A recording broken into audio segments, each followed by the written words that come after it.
Hello, and thanks for looking back at the channel. And we've just got a short running session today. Not much progress on the railway since the last video, but I have got a couple of these really excellent British Rail, the BR Standard Class 7s, otherwise known as the Britannia class. So I've looked out this rather crisp looking Britannia. That is indeed number 70000, and that's pulling some LMS type coaches. And I've recreated an Iron Duke. Now this isn't the original Triang Iron Duke, I don't have one of those. This is rather, I don't know, sort of play-worn, damaged example of Britannia I found. So I've rebadged it up, and I've got the new running number on there, which is 70014, and some really nice silver tay model nameplates, which I've really enjoyed using. They look good on this Triang model. It's very difficult to show, but there is a number on the smoke box door that perhaps doesn't show up, and then some really nice red Iron Duke badges. Now you'll notice she hasn't got much coal, needs to be coaled, but I think it's got enough for this running session.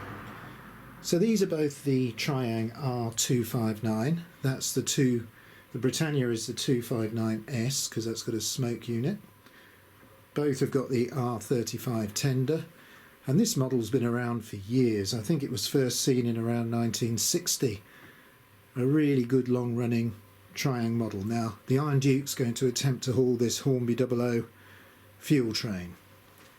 So I've got my meter, which we saw in the last video, just put by the point switches there, so I'm quite happy with that. And we're going to attempt to slow start with both of these models. So we'll try and get the downward service underway first, which is the Iron Duke. So I'm just going to attempt to put on a bit of power. Ooh, a little bit of wheel spin there. Didn't like that. But it is quite heavy. We'll let that get going. And then we'll... Oh, it's slowing right down. I haven't got the hang of this control yet. Put a little bit more power on. Just see if that'll ease its way round. Perhaps speed up in a minute.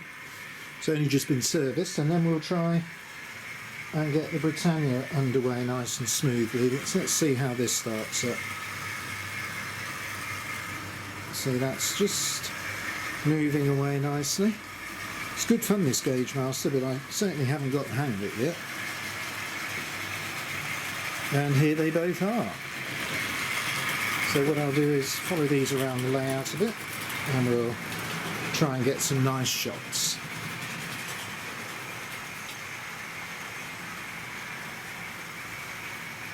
So I'm going to wait for the Iron Duke to come round. It's just coming through the station now. So quite nicely, quite quietly, pulling these Hornby 00 wagons. Let's just go along the bottom of the layout. Fantastic models these. A real Triang classic. Look at this Britannia, just crawling along at the moment.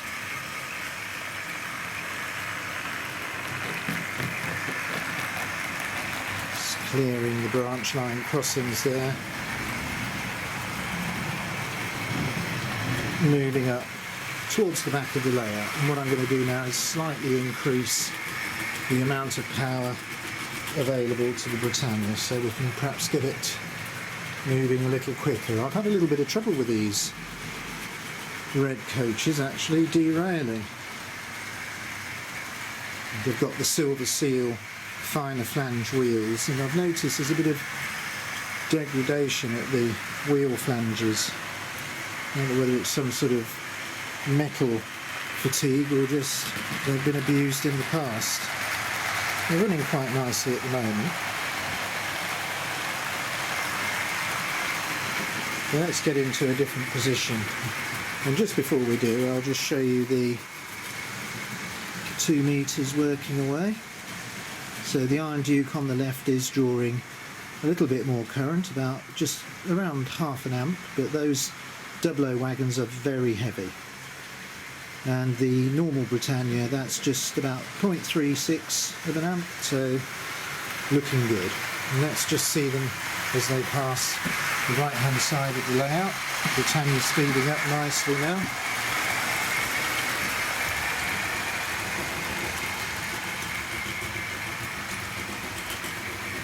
And the petrol train just heading away from us. So I think first to observe will be the Britannia just coming up through the curves. That's really running nicely now, warming up well. And then here comes the Iron Duke.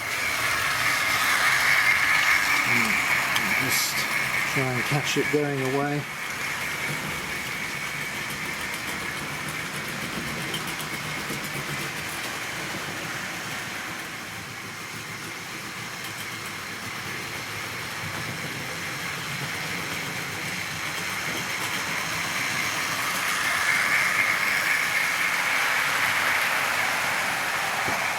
I think it's a great sight seeing all these excellent old Hornby 00 tank wagons.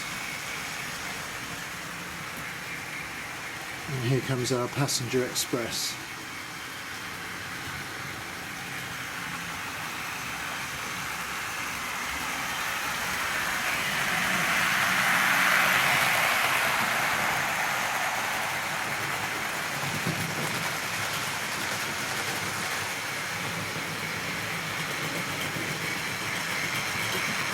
Well, I hope you're all getting used to the new regulations.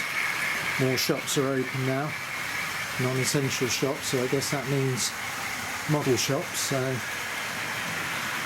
lots of us will probably enjoy a trip to see what's on offer. So I rarely buy anything because my interest being these older vintage Locos, but it's still good to see what the new models look like. Well, we're coming to the end of the little running session today. I'm sorry it's a bit shorter, but I'm still catching up in the workshop and I've had very little time on the model trains this week. But I did snatch an hour or so to get these both running, and I'm very pleased with how they're going. Let's just take a final look at the meter. I think we'll probably see the readings are dropping, and indeed the Iron Duke is 0.45. It goes back up to half an amp, but it's dropping slightly, and the Britannia's a healthy 0.3 amp. I'm having good fun looking at these meters and observing what the Locos are doing.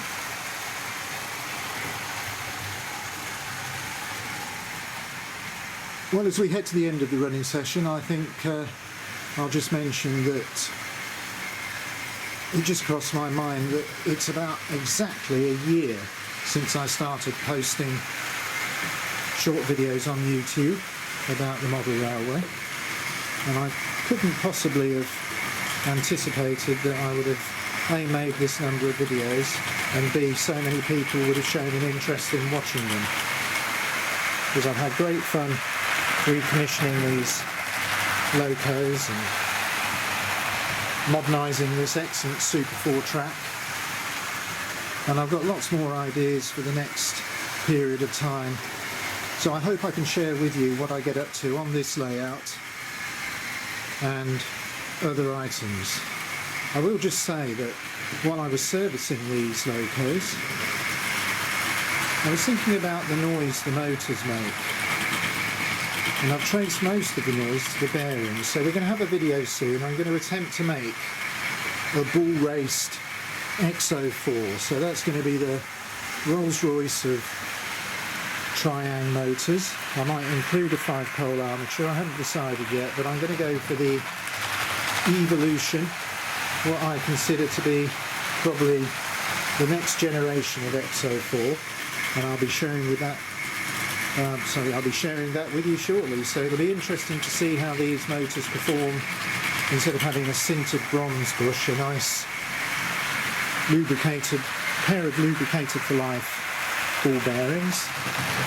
and whether indeed I can get them to run much quieter. So let's just watch these two go around a fraction more, and until the next video I'll say thanks for watching and goodbye.